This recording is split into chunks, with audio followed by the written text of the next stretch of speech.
Mbote bandeko bozolanda biso na 4 coins monde entier na chaîne na bino bolinga mingi télé Tchangu toza vraiment nesengo ya ko présenter bino émission à lelo entretien à lelo et ambi pona bino maître Loulou Doulimontou azali avocat boyebi monsieur boyebi na PRP parti ya président Laurent Désiré Kabila ou boyeba ko soutenir idéologie naie mais les loto ko solo la penza naie toyo qui mettre Loulou Doulimontou a lancé plateforme ya société civile. Est-ce que atika makamba politique to monara que ba politique ba utaka na société civile ba ke politique mais yendenge ni na politique a ke société civile to ko solo yango na mettre Loulou ko pisa so ba raison naie. Est-ce que lelo idéologie ou ya bande ko défendre na PRP a rememango na société civile topé a Monique ezali mabe to ko solango 17 ans après Kabila na tête ya mboka maître Loulou a repsa la biso bilan. Est-ce que bilan au président Salaki ya solo ezali penza ya solo topé ezali pena makamososo il faut qu'on rectifie qu'est-ce qu'il faut faire voie des sorties na crise siko na mboka ezali nini est-ce qu'il faut dialogue élection topé ba manifestation continuer pour président Joseph Kabila atika ebonga na ye toko solo lango na maître Loulou o azali invité na biso lelo maître Loulou mbote oui mbote maman journaliste yambiyo Toyoki Sango, maître Loulou a lancé plateforme la société civile. Avant tout le bien, on a plateforme wana. Toyeba yo na PRP Olongwa. Oui, ça fait vraiment longtemps qu'il y a Olongwa qui na PRP comme parti politique parce qu'il y a tika qui politique. Donc conséquence ces années ni tant on a tika politique, il faut na tika aussi ba poste on a zaiko occupé na niveau parti politique. Azaiki Kala président Ligue de jeunes à PRP, Parti pour la révolution du peuple et à Moselle Laurent Désiré Kabila, créé depuis 1961. Donc c'est un qui est créé depuis 1961 pour nous rappeler que c'est un parti historique. Ils ont parti Salamité Naba Sima Makamusu tout le monde à l'élo. Ils ont parti à Kalamé. Nous avons obligé au Tigran parce que notre politique. Politique yo moko boy politique to bandego musuku bolinga ba kota yango yo uti na politique aucun olingo ki na société civile et sika batum suba ba kimbongo ezala. Non, la grande politique, réelle politique, c'est dans la société civile. Parce que la société civile, vous allez défendre l'intérêt général. Donc, on a niveau parti politique, vous avez un secte où il faut avoir une autorité morale. Alors, ce n'est pas bien pour les intellectuels. Vous allez confiner dans la boîte à sardines, tout est ailleurs. Donc, on est en normalité. Voilà comment on a défini la politique. Nous avons sur place, nous avons on attend sans qu'on se réfère à l'autorité morale. C'est retrouvé justement na PRP to linga ebo kondinde yo mo bando kamba. Non, na niveau PRP na nina pesa ba toute précision. Kuna mbongo vraiment comme tel les alaki te baton so ba yibaki. Et d'ailleurs ba wazo sa PRP nazo féliciter bango parce que ba wazo na ba moyen de bord et puis na ba énergie na bango.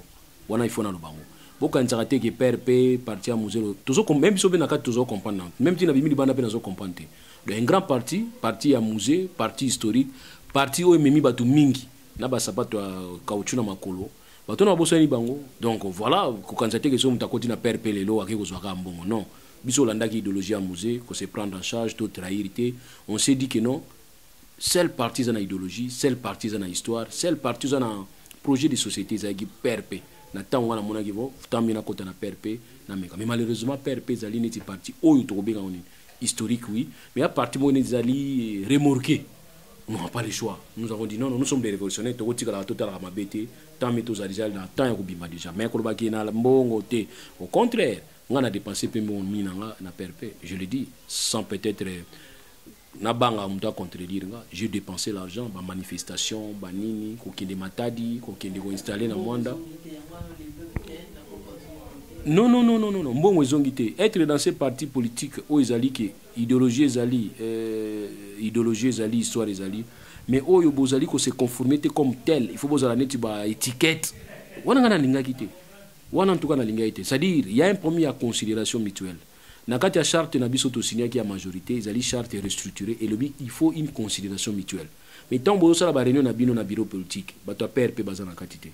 Tant que vous avez partage à pouvoir, bah tu as PRP bazana quantité. Tant que vous avez partage à fonction, à portefeuille, bah tu as PRP bazana quantité. Ce que point ni bolinto qui m'en ensemble. Tu es dans un sens, nous mangeons ensemble, nous mourons ensemble.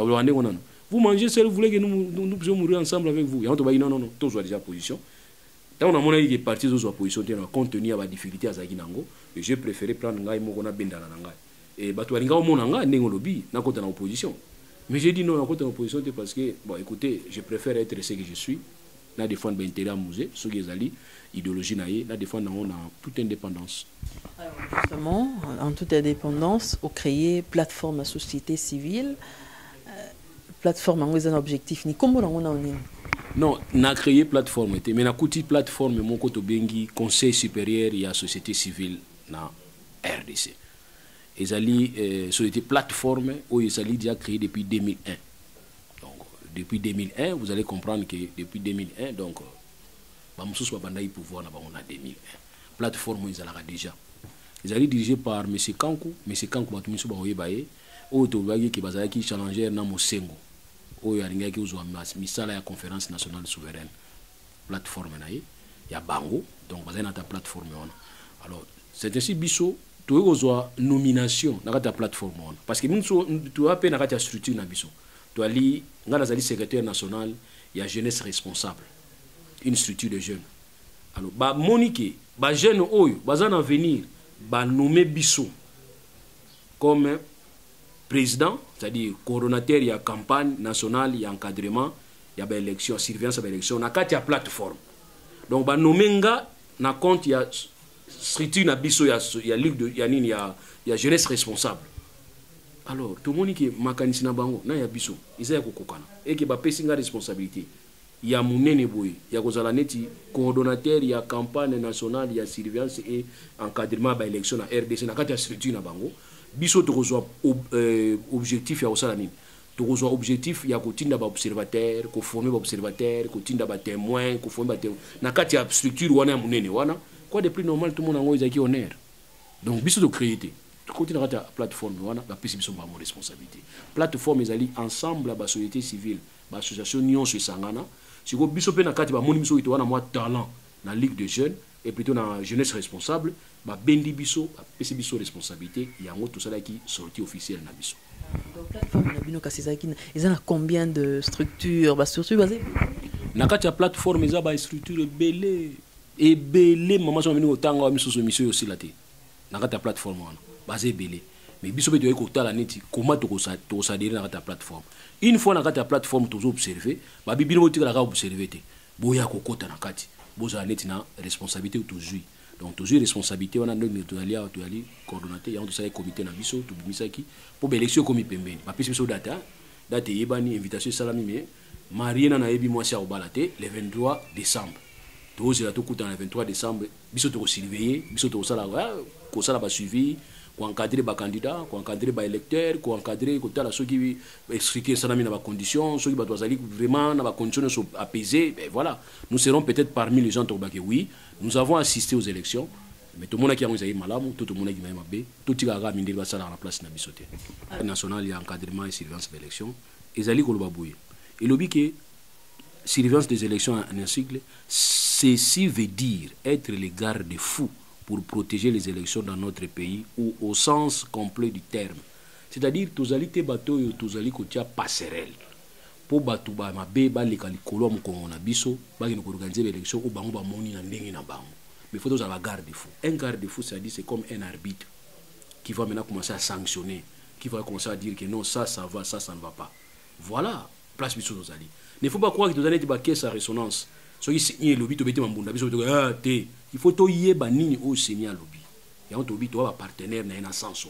Si tu as un simbité dans le niveau de ton lobby, tu simbité. Si tu as une vie en tant que jeune, tu as madame, oyo, foire, oyo, maatro. Vous comprenez? Donc tu as mettre la banque bundate. Maintenant, la société civile est comme de gauche, de droite, et c'est un peu compliqué, la société civile. C'est la raison pour laquelle les observateurs sont au Taliban. C'est la raison pour laquelle on a encadré les Taliban. C'est tout simple parce que les gens ont des valeurs. C'est-à-dire qu'il faut avoir une certaine valeur. Tous ont une ligne, tous ont une échelle de valeurs. Tout est banni tout ça. C'est-à-dire que les gens ont tous à la pembeni, tous ont l'élection, tous ont des conditions. Nous serons les témoins. Oui, ça l'a mis bien. Nous, notre obligation, c'est d'encadrer. Ce qui est banni, tu vas encadrer. Avant, pendant et après. Voilà un peu rôle nabiso. Et puis pour l'élection ils la fête, ils la matanga. Nous avons constaté que dans RDC communication l'élection ça mis batfou akufa. Tout le cas ba pona nini, tout réfléchir avant et tout réfléchir avant et puis tout réfléchir après. Voilà un peu l'objectif nabiso. Alors au côté de la société civile, je crois que aux amutamaye les naloba critique te toloba lolengi nini yo monaka société civile ya mboka na biso Congo. Bon, ce qui est vrai, en tout cas société civile ngai personnellement, j'ai toujours dit que à cause de la membre du gouvernement. Non. Sinon à ce moment-là, on va surveiller nani. Oui, à cause de la peut-être n'a pas poste to bien poste électif, mais va poste en nomination de. Poste électif tous années dans Sénat, tous années dans députés provinciaux, députés nationaux. On a la société civile beaucoup côté na bino pour ma grave exacte parce que vous êtes aussi appelé à repérer ma proposition na carte ya ba structure wana ba assemblée élective wana c'est bien mais madame membre de la société civile va payer poste ya gouvernement ibsanga maman pourquoi me juger pas aux sur le poste de civilité parce que rôle nous jouer on est sur rôle nous défendre des projets moko ya moki mais biso tout à l'aspect à intérêt mais yo ko défendre tu vois à ce moment là on perd et on la bagina za la contre ko bagé société civile proche opposition. Société civile proche à pouvoir. En ce moment-là, vous avez un annexe à pouvoir. Vous avez un annexe à régime politique, vous avez un annexe à parti politique. Biso de la société civile juste au milieu. Donc, ça dit, net au fond de l'IA, maman, ça, on a raison, Quel que soit mon ton à l'ingagayote, Azan de Bonangane, Ndekwe, Azan a raison. Voilà, biso, société civile, au lingito, comme puis c'est société civile d'abord, indépendance, autonomie. Voilà, autonomie. Vous êtes autonome, vous êtes indépendant. Mais comment vous devez vous dépendre de la structure politique? Mais dans la société civile, on peut pas participer à un dialogue, tout ça, dialogue, on est bien au malam et aboutir ça toujours dans partage à gâteau. Bon, c'est quoi société civile, même participer, un gâteau. Mais justement, ça aussi gâteau, c'est ça aux société civile. C'est ça, il faut comprendre. Non, ça on a une contradiction. À cause de la jamais la société civile, on a un gouvernement. Non. Donc ça dit, tu continues à participation à dialogue, au idée à dialogue, tu te retires, faut à la net. C'est comme le lot et 5 ans, ils ont aidé Bango à dialogue. Après lobby, tu as show la Bible, tu as un ministère intérieur. On appelle comme AB show le ministre intérieur. C'est ça la société civile. Il faut être indépendante, être autonome. Pour résoudre les problèmes parce que dans le objectif de la société civile, la résolution du conflit aussi comme objectif. Pour résoudre l'ango et puis si les gens se retirer, pour que la partie prenante va continuer dans le processus il y a kimia. Mais yo sobi gonga pena comme le premier ministre, vous réclamé poste à société civile. Non. C'est que vous avez une société civile. Donc politique vous sangani pour ça société civile. C'est-à-dire nous maintenant nous voyons l'intérêt de tout le monde, IDPS, PPRD, PRP, INC, PALU, biso ko total intérêt ba nous so. Mais PALU aussi a intérêt ba partisan na politique o yé, na idéologie na yé. Comment est-ce qu'ils ont mona? Mais biso total ya bino nyonso na total intérêt na bino. C'est ça la société civile. Alors, si on est dans le il faut toujours qu'il y ait une base. Il faut avoir une base. La base, c'est quoi? Mouzé Laurent disait Kabila à Longoli Mobutu. Il ne pouvait plus qu'on se référer à la constitution Mobutu. Mais on a un peu de constitution aux États-Unis, mais bino bozunion soit à la Boboaki. Pourquoi? Parce que toutes nos constitutions sont taillées sur mesure. Donc, ils apprennent à Moutou. Ate na sengi so mutu wana alongwe bu ya kufi carrément besoin tendance à kolongola pe ozomona presse pomeli pour ça na niveau na Mobutu abiki ono président fondateur mouvement populaire et le président de la République tant ba ki na sali démission na nga côté à MPR ba bi oui automatiquement faut longa pe président parce que ne peut être le président de la République que le président mouvement populaire de la révolution. C'était taillé sur mesure et tout ça ils allaient qui tant muza ya tellement ngazo na yena côté là wapi ngana yena ma coup de balai na yo ça la coup d'état. Non, coup d'état. Selon la constitution, au 1900 qui combien, na sali coup d'état. Ils ont sensé. Il y a un moment où ça a balaya qui n'a pas de après, il y a un décret loi, ou il y a jusqu'à ce que tu aies dans Sun City, tant que tu es dans Sun City, il y a tenté que ça a été assemblée constituante, et ça la constitution Sika, il y a un fonds dans Lubumbashi pour avoir les Lagimingi, qui musée accueilli, les lots. Tu vois, ça dit pour dire qu'il faut avoir une base juridique. Alors, les lots base on a tous en angoté. Mais les lots si Joseph Kabila mandé Sili, Banigno Sili, à diriger la base. Alors, faiblesse à la constitution, ou est qui entre les belligérants. Maintenant, dans zongi comme scientifique. Il y a une faiblesse. Voilà, il y a une faiblesse. Pourquoi? Au départ, Batouasanga Sun City, nous avons qui mandat peuple.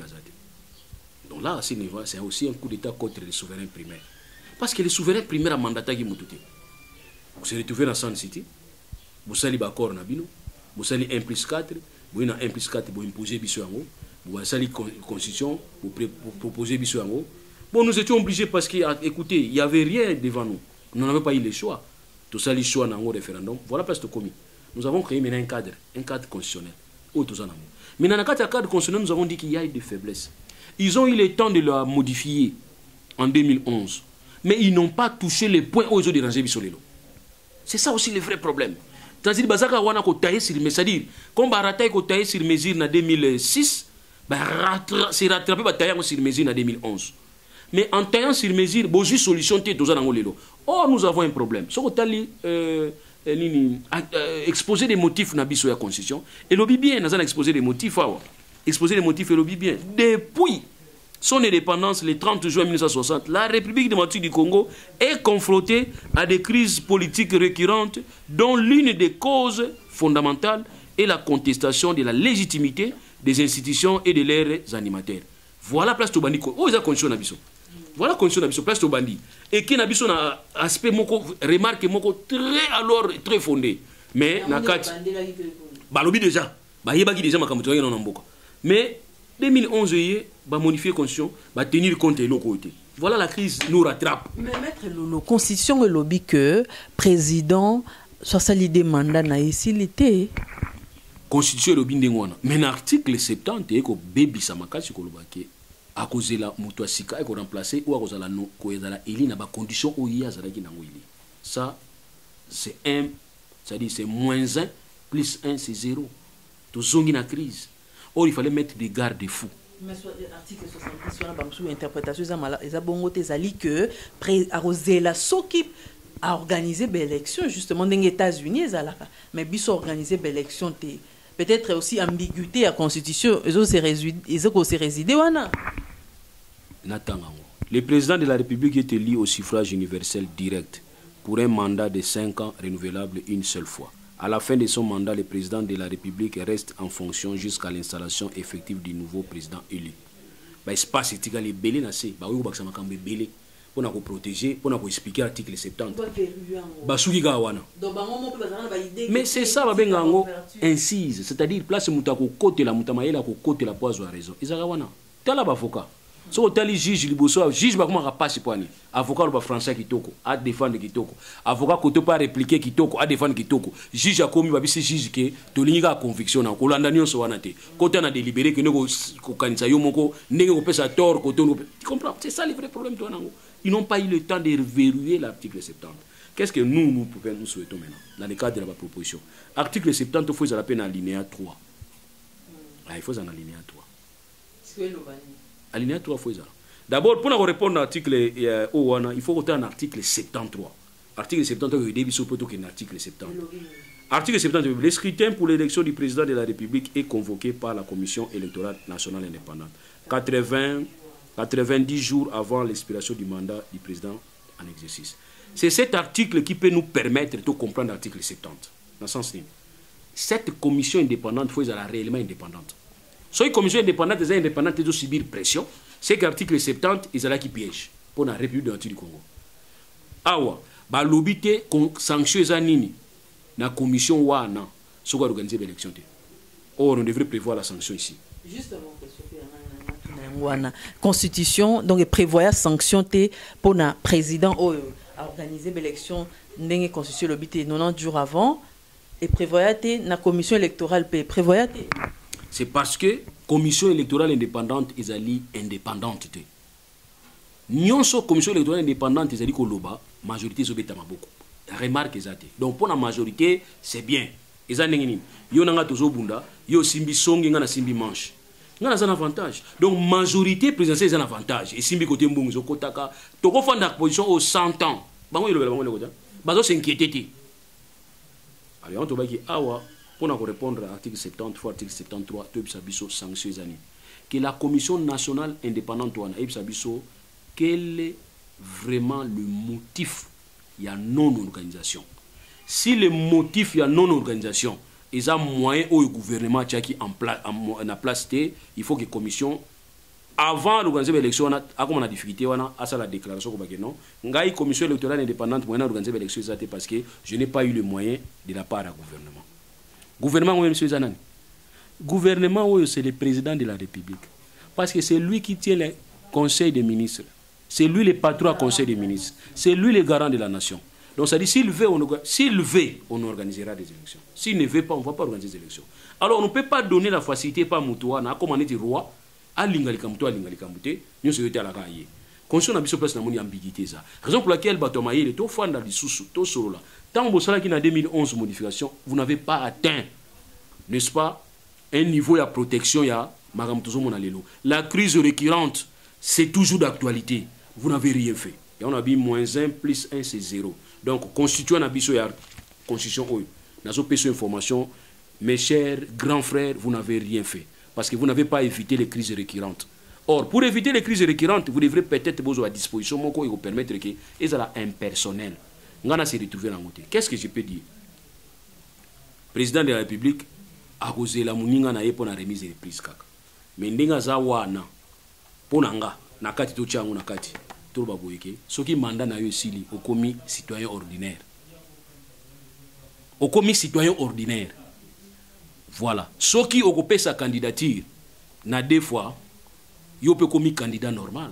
Parce que je ne peux pas comprendre un président au hasard en fonction à tous les gens remplacer avec tous les moyens gouvernement, avec tous les moyens de l'État. Moi, je ne peux pas comprendre. Donc, à ce moment-là, des équilibres entre un candidat président.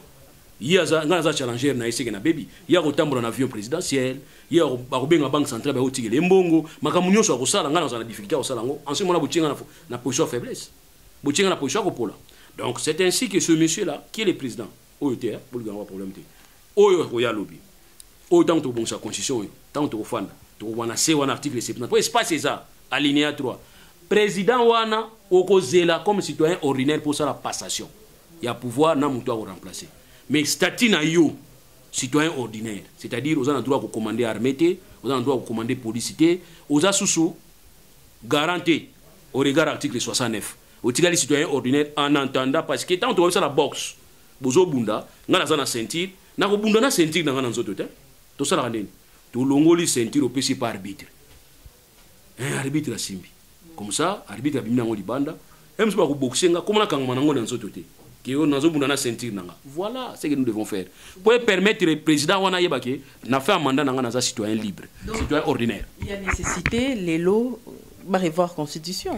Ce que lobby ndengona to refaire constitution bato so ngambo wa ngubanga. O boningo PC sous mandat. Non.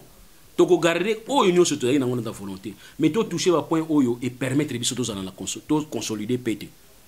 Voilà la péon. Et ça va diverger à parce que on a besoin de la majorité à pas opposition tant qu'il y a une Cour suprême à ça la banque interprétation article 70. Pour qu'il y ait une musique pamba. Faut qu'il y ait un article 69. Pour rappeler que ceux qui sont incapables d'organiser l'élection, ils ont faute yanan. Faute arbitre. Parce que c'est toi l'arbitre au regard de l'article 69. Comment une institution est boitée, yo fait na yo suis, fait na yo si ça ne profite pas de toi. Voilà parce qu'il faut réfléchir. C'est ainsi que non pour nabiso ceux qui mandat chef de l'État ici. Ceux qui première fois, moi ça y est comme citoyen ordinaire. Vous avez un droit pour commander. Toujours pouvoir tout indiquer je ne sais pas président Sénat nani asimba nan pour organiser l'élection. Ceux qui l'équipe tout ça dit passation à pouvoir, ceux qui gagnent yo continuer. Si on a un deuxième mandat, comme tu dis, mandat 5 ans, une fois, si on a un deuxième mandat, yo pour na kana yo okomi démissionnaire kanga bilamba na ndako kwa batu bima zela ne mususu 5 ans mususu. Donc voilà la disposition sur de tiango na kati. Mandat ici na kangibo madame kanga bi otokeni na sous président. C'est la moindre des choses. Mais oh non, rester ça donne un peu de matière et pas batu baza mayele makasi koleka maman. Problème c'est ya malé de baleki biso mayele. Alors maître Loulou olobi yango siko toujours capé que ndenge crise eza boye ndenge interprétation article 70 73 bande comme sur la majorité balobi faut qu'il y ait un référendum peuple se prononcer. Est-ce que les lots référendum en vraiment eza opportun les lots tout ça là? Madame ba doit comprendre ba monter et déranger bisoté. Référendum c'est quoi? Et un système électoral où il retourne à peuple, oui ou non, na sujet moko bien défini. Voilà une définition il y a référendum. Maintenant partant définition wana yebsanga na quatre za nango lelo tozo tout na peuple ni oumela ou bien yebela yango tout na peuple. Voilà. Donc ça dit il y a pas un sujet autour tout na peuple, tout est état dit ah wana kati et c'est l'opinion so peuple tout na yembo qui chasse longwa awa ikoma na likasi. Tout ça la référendum. Tant mieux, c'est bon. Tozo cédé moi parti en dame mboka na biso et pas tout ça la référendum. Ça va. Tozo wana oui ba sujet wana référendum loi le référendaire et prévoir ba sujet ba retoucher. Non tout ça référendum à partir d'aujourd'hui mibali ba kumba sou ba cité. Ta ba sujet pam wana. Na voiture, moi si nda kumba mobali. Ta ba sujet pam wana. Et on te na peuple. Donc il y a des sujets to retourne na peuple na to retourne na peuple. Et les autres retourne na peuple nini. Peuple a le bien, to qui une élection, to respecter cycle électoral. Tout ça, mécénie déjà en 2006, en 2011, en 2011, en 2016. Tout qui en 2016, en 2000, ce qui combien, 2016, ouais, tout ça qui est malé. Mais l'élection, on va s'y mettre le comme machine à voter, on a contesté. Toyebi pété, c'est ni pe azolobaki, ce qui peut machine à voter, l'élection est possible, na date soit bon bah solo pendant l'élection au Salam le 23 décembre. En tout cas, babete lango tolo tout. On était tout à l'heure dans le temps où on a dit que date ya mabala date ya libala c'est yebani mais mobala ibina nte moi cher obala c'est ça. Donc voilà ba invitation peut passer par kaboli mais mobali yemo moi cher obala nana yebiete mais date c'est yebani le 23 décembre demi mobala obala mais ibi moi cité tout ne moi sini ono ozana fiança zate mais na obala le 23 décembre 2018 ba invitation na bino déjà yango tout si ba invitation to zela on s'est prononcé total. Je suis sûr que l'élection est le 23 décembre, nous avons voté. Nous avons voté, nous avons voté. C'est la seule solution, Lélo. Il y a une élection. Est-ce qu'il faut dialoguer, transition sans Kabila, avec le président Kabila, tout fait élection dans la mort, on a bateau pouvoir. La question, il faut être en 2014, 2015, avant 2016. Pour nous mettre en après 2016, on monte ça question to répondre sur la question parce que faut mettre en solo sur beta en 2014, 2015 non machine à voter 2014, 2015 vous étudiez ensemble parce que la CENI n'est pas une institution qui nous impose mais c'est une institution indépendante où tout le monde a sa partie prenante dans cette élection a se retrouver dans kati pour nous débattre pour nous la comment est-ce qu'ils organiser l'élection de manière apaisée. Voilà na pese exemple moko boye ngana yo tozoyo kanate toza ba ennemi giré to la kana baliwa trop mais to sali ki nzamba sali to fana bisika moto yo kana ngana yo koti na kata cuisine bi to zo lama biro to lianga na me na kangi porte yo tika na salon na zo lama biro kana ngana lianga ta no lianga te parce qu'il y a un problème confiance to gani ka lelo do la mi na lia o lia na sali na ngaba na te ngana lia na sali ya mo ka tiseke da sala mo mbuto azue vert na ye ameli. Voilà donc ça pour na robake il y a un problème de confiance. Ma promesse est l'équipe trop. Au cosi mon angani fiançailles 100 ans après vous savez que tu bala mardi ça là na ondima non abiso que non tous la mardi mariage sur ici le prend ondimi ko balinga c'est la moindre des choses c'est ça le problème toi non opposition les lo bazana bon pe na raison il y a ça doute les makambo élection madame tika opposition tranquille parce que lele commence ko lobiga li kamom ke o asa tendance opposition té opposition o yazo senga na o société civile yazo senga différence ezate mais biso pe l'opposition na société civile tous mingi na confiance makasi na opposition parce que mingi bazaki na opposition ko yamba masasi neti ba olinga encore ba Georges Makila ba nan Georges Makila ba olinga encore ba mingi na yu ba tebele na otanga ba kombo ba muso ba finga Kabila o sentir azo finga Kabila papa o yaza vraiment opposant makasi azo finga Kabila azo finga ba muso ba porter Kabila plainte ti lelo bazela ba no confirmer ma plainte procureur général a bengi a confirmer plainte benda ti lelo mais lelo azana na Kabila azo sana Kabila. Donc pour nous dire, on a fait dans la télévision les lois opposants mais un opposant c'est quelqu'un qui est cohérent. Vous comprenez? Et puis nous avons toute une loi portant statut à opposition. Alors moi je ne vois pas pourquoi est-ce qu'il y a un pouvoir bien opposant. Je ne vois pas. Personnellement je ne vois pas. Vous avez Kabila c'est y a pas qu'à signer besoin d'un pouvoir. Donc si vous avez un pouvoir dans l'institution, on ne va pas boze la baosa la parti politique moko ya makasi yo boza la membre ya boza vraiment na kati kuna donc opposition ça la pouvoir non madame non c'est une contradiction on ne peut pas s'opposer contre soi non c'est impossible les pouvoirs c'est un les régimes c'est un les gouvernements c'est limité la solidarité la responsabilité est limitée solidaire ça dit boza wana soki moko sali mabe ya bino nyonso.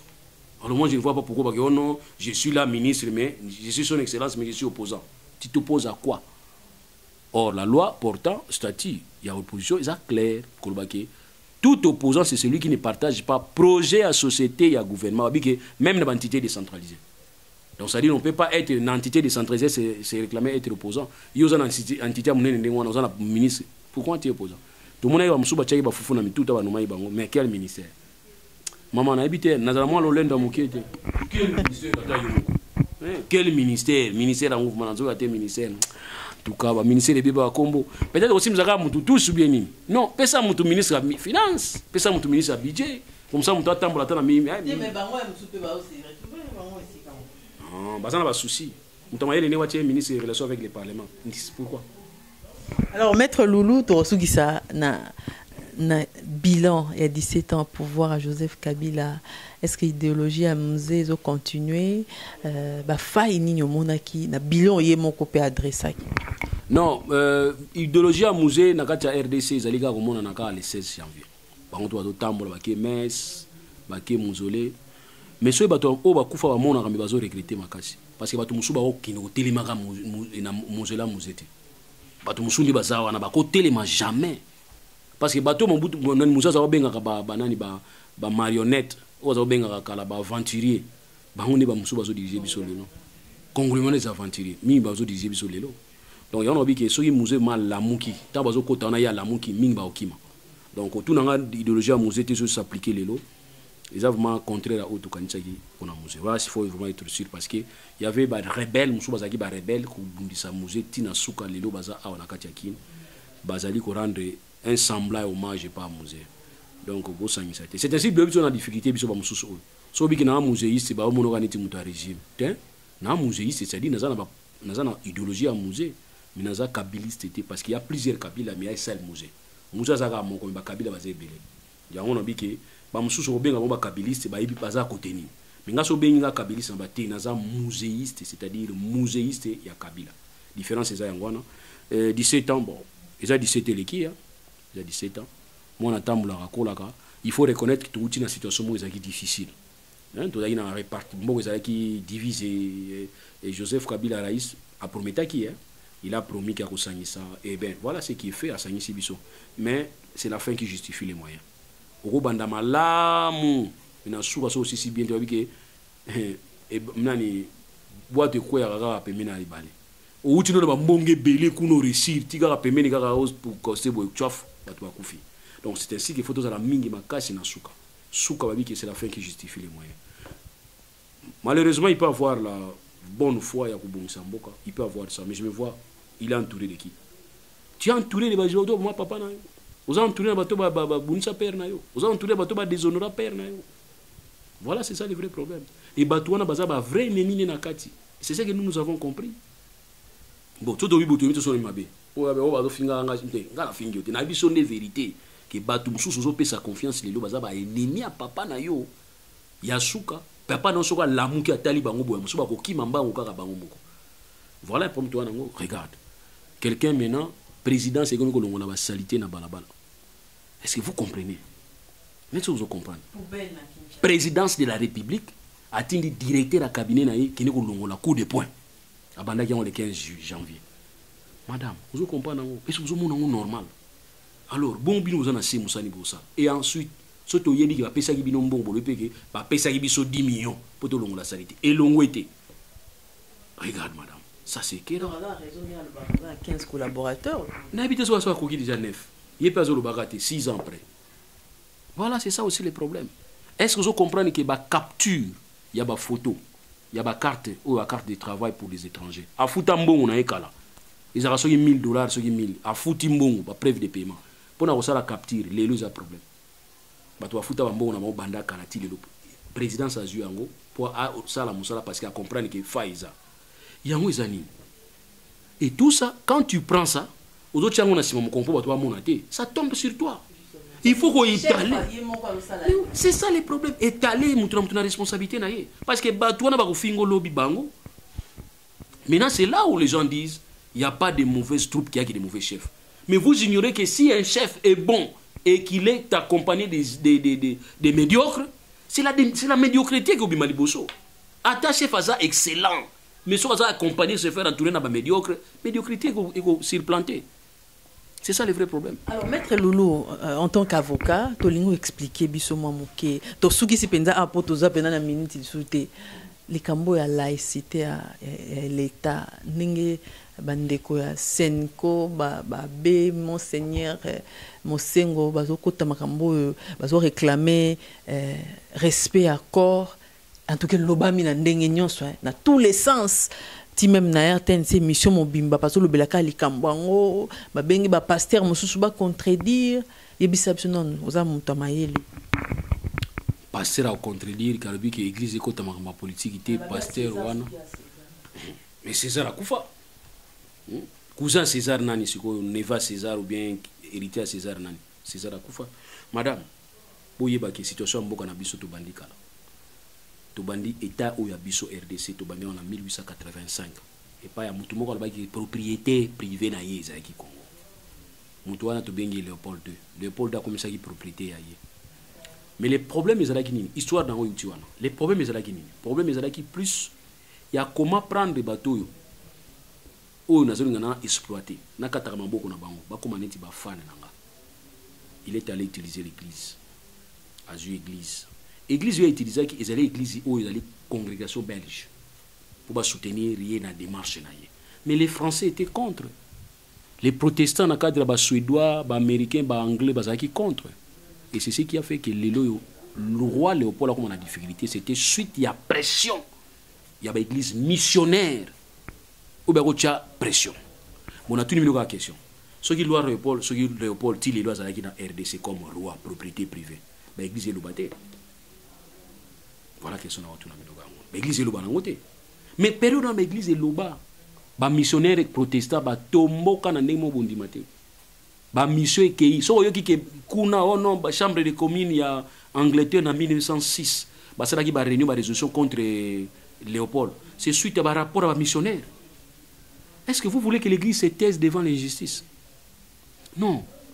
Non, même Jésus-Christ s'est souvenu à Batou, Bazarolandaye, à Zuma, à Zuina, Thomson a multiplié à Pessibambalia. C'était aussi une action sociale. Parce que nous savons que, comme vous pensez que César, bon, tribune à Binona, vous pensez que César, pour nous signer de Waroulia. Pour répondre à César, ce qui est à César, Jésus s'est senti piégé. Boti a piégé le peuple en Zambie. Boti a piégé l'église. L'église fait jouer rôle. Ce n'est pas pour rien que chaque dimanche que Sambe là, madame, mais les représentants de Zambé, ce sont les pasteurs, les abbés, les monseigneurs, qui ne sont pas. Ah, nazolela. Tongo azolela. Musala nzamba leki abiki yo juni otika omela masanga. Non to mela masanga te, to la passe à Congo. Yango ana ipsakete. Na meli masanga te. Mais du moins nazana passe. Biso pe ba apôtre, ba pasteur, ba monseigneur, ba tuni biso so to omela masanga nini. To bisi ba to omela masanga te tozolela. Tika nzamba yo kabino. Prière na bango yango.